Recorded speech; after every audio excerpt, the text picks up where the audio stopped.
पश्चिम बंगाल विधानसभा चुनाव में बीजेपी की ऐतिहासिक जीत के बाद राजनीतिक माहौल पूरी तरह से बदलता नजर आ रहा है। इस बड़ी जीत के बाद केंद्र सरकार की कैबिनेट बैठक आयोजित की गई, जिसमें कई अहम मुद्दों पर चर्चा हुई।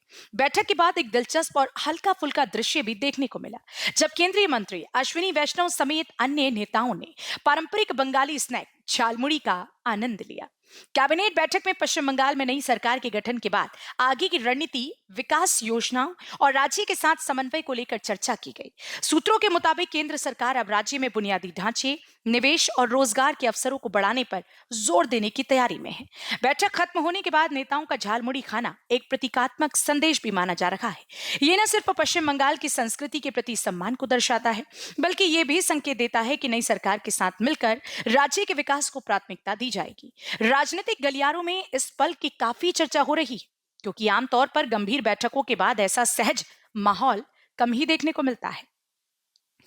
विशेषज्ञों का मानना है कि बीजेपी की इस जीत के बाद राज्य की राजनीति में एक बड़ा बदलाव आ सकता है।